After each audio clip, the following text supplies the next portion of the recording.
Going further, and as Mr. Afif also hinted, we have a presentation on the expansion project of Velana International Airport by Mr. Mohamed Solah, who is the Manager, Infrastructure Development, Maldives Airport Company Ltd. If I can invite Mr. Solah to please come over the stage and present.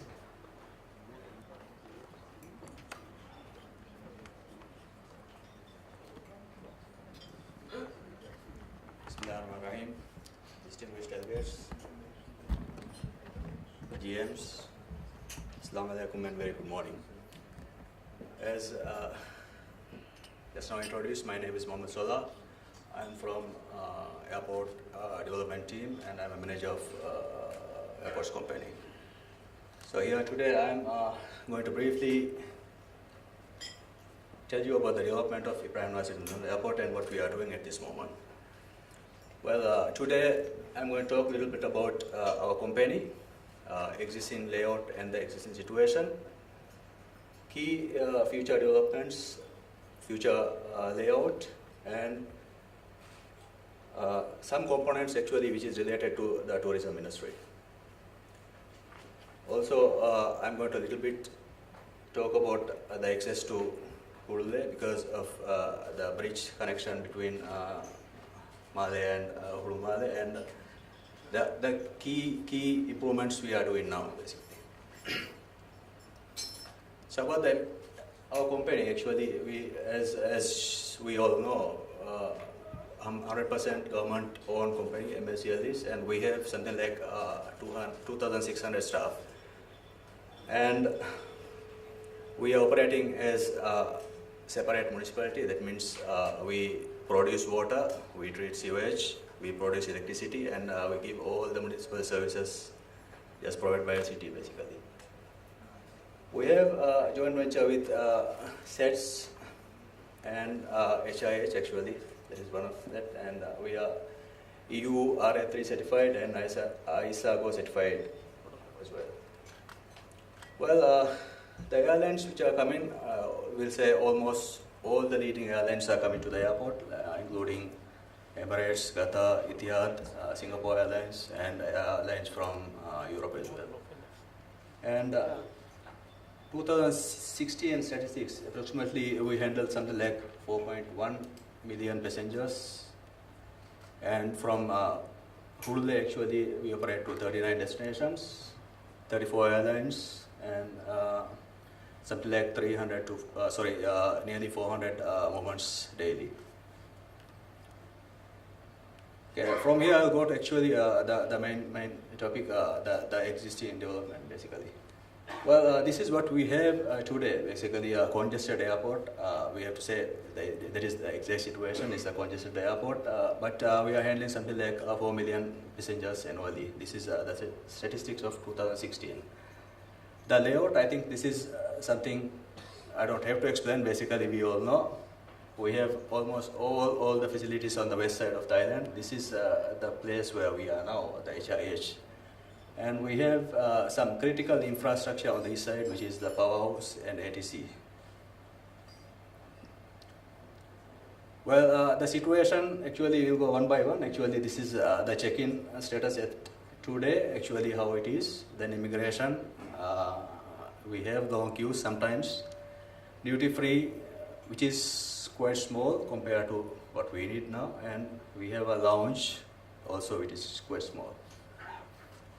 And the terminal from outside is like this, and the apron actually, even though we show 3 aircrafts parked on the apron, sometimes we have in the small apron something like 8 wide-body jets at one moment. Baggage handling, this is how we do it today, and the jetty area, actually we have improved a little bit. We have introduced covered walkways, but this shows even this is congested as well. Well, this is something recently we developed. Actually, we don't have enough parking space, so we have developed nearly 30,000 square meters of additional parking space. This was completed in 2015, and last year this is what we have actually. This is a picture taken from last year, December. So again, this shows we need to develop more basically. So this is crowded, and last year we have to send some these private jets to other airports.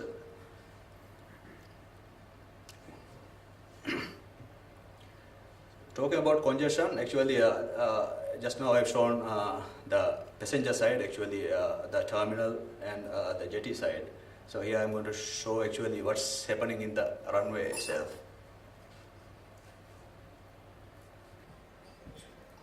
Okay, as we all know, we have only one single runway at this moment. So for departing aircraft, when the aircraft is on the apron, we have to push it back. So that means from when the ramp staff, the time they move the aircraft, no aeroplane can land or take off from this runway. So that means whatever aircraft moves back, they have to go either this end or this end with a slow speed, and they will depart from this end or that end. So arrival, it means the same thing will happen. They will land from this side, go up to here, turn slowly, and come back to the apron. So for a moment, actually, it takes something like 10 to 15 minutes. So that means within an hour, actually, with this configuration of the runway, 4 movements per hour. So that means it's quite less.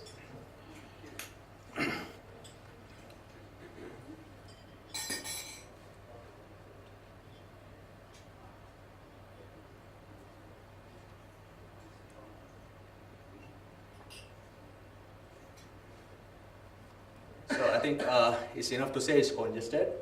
Why the reason? Because the terminal and the airport is designed for 1 million passengers per annum. So at present we are handling something like 4 million per annum, and the statistics shows that it's increasing actually 10% annually. So we need development basically.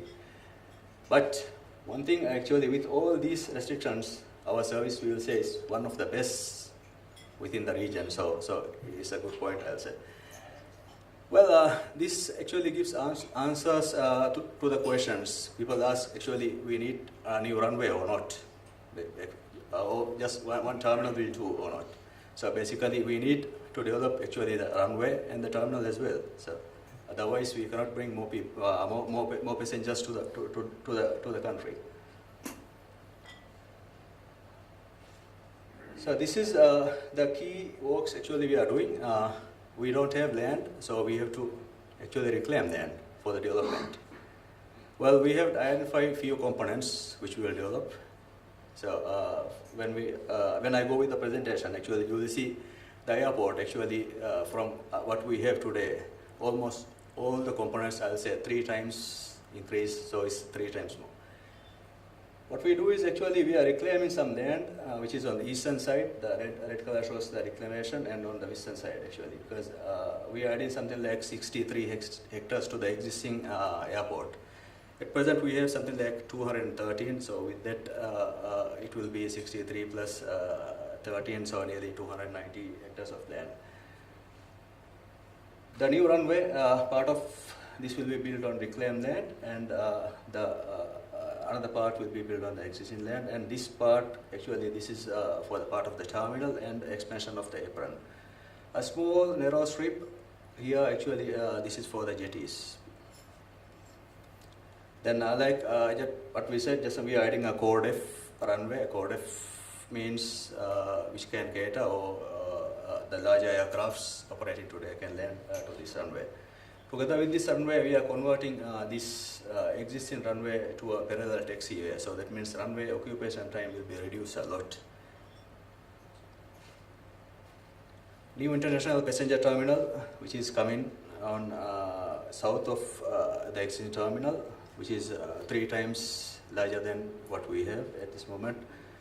Together with lounges, duty-free, dining, so and so.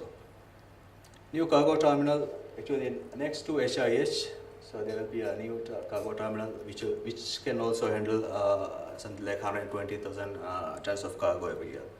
Well, the airport is developed, more flights is going to come. Actually, there will be lot of space in the aeroplanes to load the cargo. So I think we need to develop cargo as well.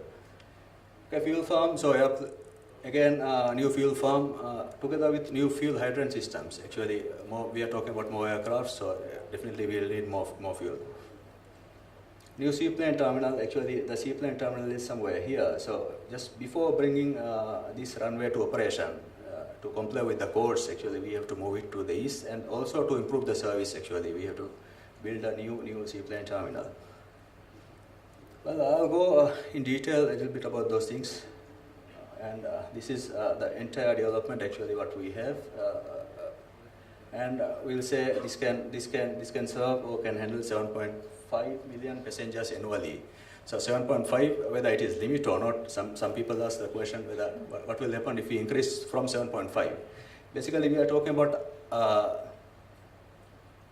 IATA service level. Actually, this 7.5 is taken with this terminal. Actually, IATA service level B. So that means they have A, B, C, and D.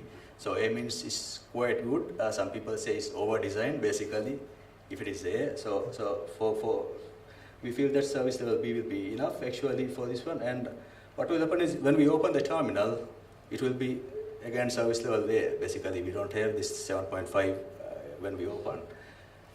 When we go after, so we'll say this is something like 2035. Basically, we'll hit this figure. So after that, service level will drop a little bit, but we can handle more passengers.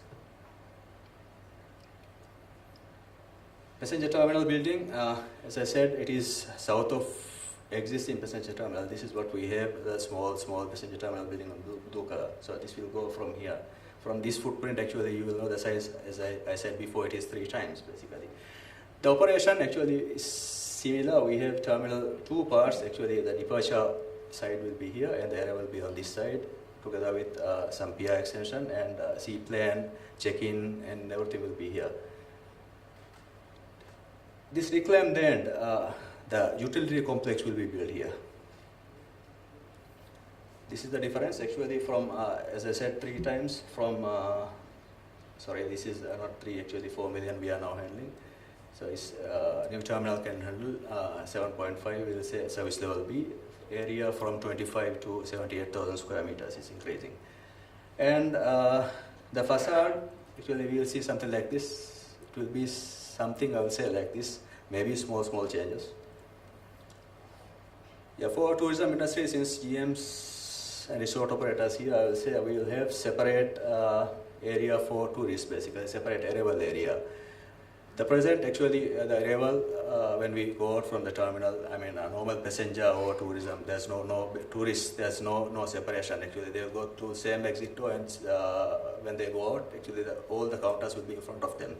So we are changing that. We will have a separate arrival area for tourists, where the normal passenger, I'll say, cannot go, because this will be restricted a little bit.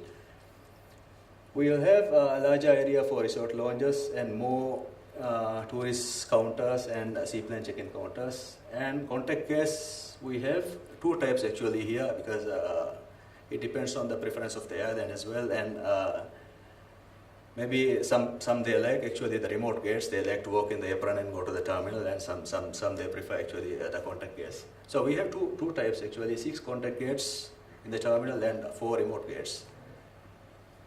These 6 contact gates, if I go in a little bit detail, this is 6 for the wide body. So if it is for narrow body, it will be 12 basically. So we will have something like 12 plus 16 gates in the terminal. The jetty, as I said, there are some improvements even now. So there will be a fully covered jetty area in front of the terminal.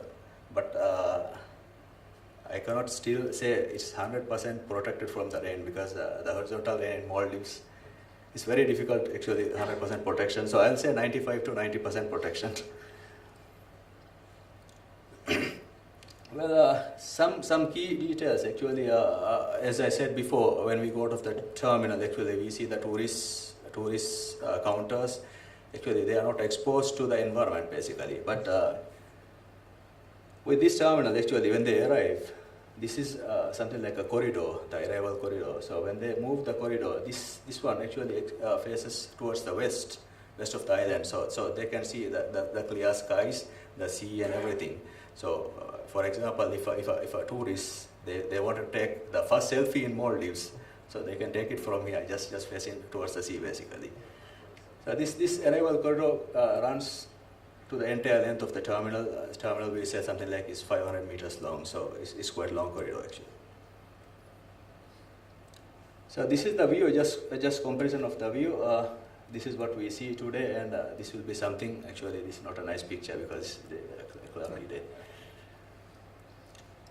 Well, because some passengers, they need little privacy, so we have the normal arrival and departure, but we have CIP access. This is for some passengers, they need a little bit privacy. So security check, immigration, when they move in here, they will be allowed to sit here. They are seating space. This is not in that details, but there will be seating space here, and they are allowed to sit. Immigration, security handling, everything will be done. From here, taking the lifts, they will go up to the first floor, duty free or lounges. So that's their preference actually. Well, we have more and bigger lounge space. Actually, we have lounge space in the first floor as well, and as in the arrival corridor. Two levels we have lounge space, and one of the examples, the lounge space. These are the two lounge spaces here. These are the two lounges. So this will be facing towards the sea. So that means when they are sitting, actually they can explore the beauty of Maldives. Well, with duty-free shopping, we have a larger duty-free area, which is walk-in duty-free, we will say, and we will have a fine dining actually, which we don't have at present. So they can. This is fine dining, so they can just sit and eat by enjoying the view of the Maldives basically. Before I mentioned actually the tourist pavilion. So this is how it works.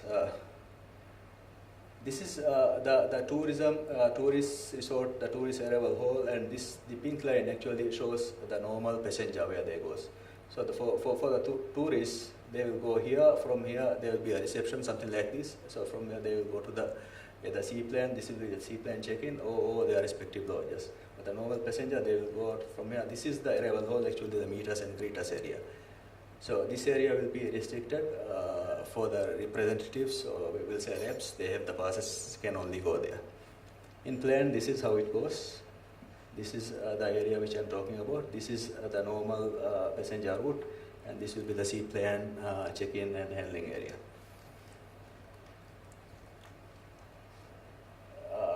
Departure flow, actually, this is a 3-level terminal where arrival and departure is totally separated. So this is a security requirement basically. So after check-in, this will be the check-in area. They will go escalators, go up.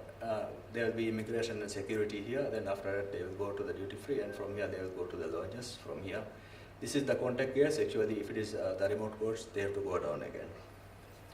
For arrival, they will arrive on the second floor. Let's say this is second floor. Sorry, they will arrive on the first floor, and from there they will go up to the second floor, where this will be the corridor actually. From the corridor, they will come to the ground floor, where the immigration and customs will be there, and they go either to the tourist arrival hall, or they just go out from the terminal. Well, this is some key important things which I'm going to highlight, because immigration counters, this is going to be increased. Departure counters, this will be going to increase. E-gates will be increased. Immigration and departure, but this E-gates, because immigration, when we had the last discussion, they said they're going to convert most of the manual gates to E-gates. So we have actually the provision whenever they won't come, and they can install the E-gate if they want. And one of the important thing I want to highlight in this one, actually, now in the immigration, because these what we call laborers, because laborers and tourists, the passengers, they are mixed. But for them, actually, we have a close area to handle these laborers. Well, the 3 times which I mentioned, duty free, this is 2,000, is going to increase to 2.5. Dining 4 times, lounge space 3 times, it is going to increase. Something landside view, how it will be with the covered jetties, and there will be connections between the terminal and the jetties. Airside view with the contact gates, this is how it will look like with the bridge and Malay and everything. So that's about the terminal, and we'll go to the seaplane terminal. The seaplane relocation actually, which is to the east side of the existing seaplane, which is I'll say north of the control tower and powerhouse.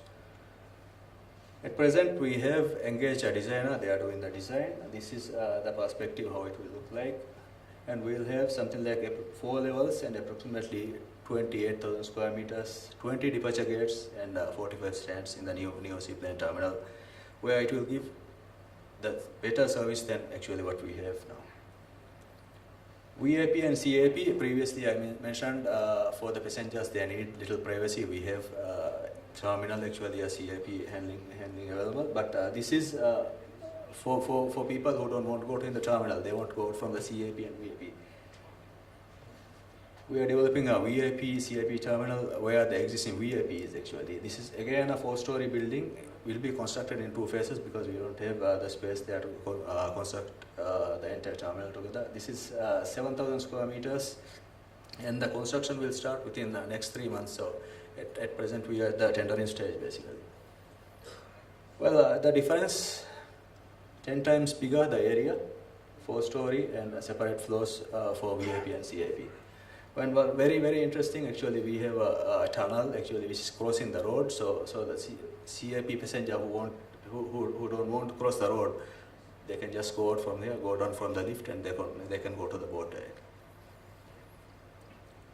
Franchise building. This is going on. When you come to the airport, you will see the area is partitioned and is closed. So this is how it will look like. This is again a 2-level building where the existing jetty is actually, I'll say, this departing from Hotelier, that area. Restaurants will be at 1 floor. This is something like 800 square meters of area. The ground floor will be still used as the same operation and expected to open October 2017 actually. Well, this is how it will look like, the perspective view. New cargo complex, as I mentioned, we need to increase. So we are moving towards HIH, which can handle 120,000 of cargo annually, 18,000 square meters. Unlike what we have today, we will have cantilever cranes for unloading and loading. This is the perspective. The location little bit changed, but the concept will remain same basically. New runway and apron. This is the code I have highlighted a little bit, but apron space actually we have at present something like for 8 aircrafts, 8 wide body. If it is more than that, they cannot come and park here. That's why actually all the delays come. Sometimes half an hour delay on the air actually you will face. We have something like you can count, but with connection actually we have something like 6 contact gears which I mentioned. These are the mast stands, which is a big aircraft only one. If it is small, it's 2, so it can be 12 or 6. We have remote gates on this side is here, and we have on the eastern side again parking space. So we are adding a lot of parking space. Approximately 100,000 square meters of parking space will be here.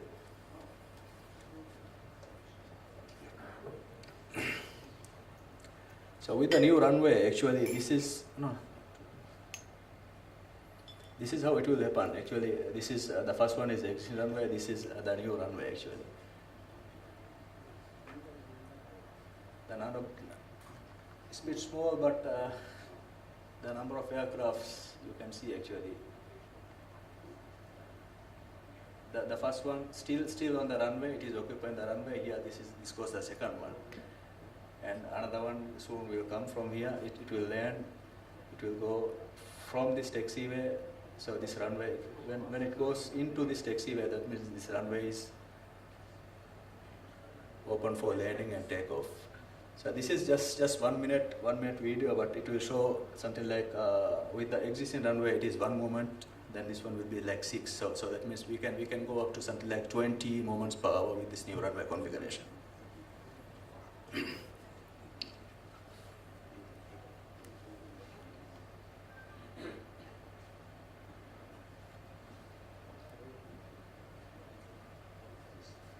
The access to the airport for resorts, I will say still it will be same. They will come to the jetties, and from here they will go to the terminal. But for the guest houses in the Hulumale and Male, they have another mode actually. They come from the bridge, they can go to the terminal. From Hulumale side also they can come from the bridge and they go to the terminal. And also we are going to develop one more access on eastern side where they can they don't have to come this side. If they are going to the seaplane terminal, they can either from Malé or Malé, they can directly go to the seaplane terminal. Some works which is ongoing, actually gate expansion is going on, where it will add some more space to the existing lounges. New jetty walkway, this was recently developed, and for me actually it's quite nice. And new water supply, as I said, we are operating as a separate municipality. We have to actually produce water, electricity, everything. So for the future demand, actually for the expansion, we need to expand the water supply. We have built a new water supply building which can produce nearly 2,600 tons daily, which is from 900 to 2,600 we are going. New airline office complex, which is on the eastern side of existing terminal, is also going on. And not only that, we are expanding the powerhouse. We are adding new 15 megawatts of power. We have developed actually a passage, new walkway between international and domestic terminal. I'll say it's a safe path basically. It will protect from the rain as well. New airline engine office is also coming here. Thank you.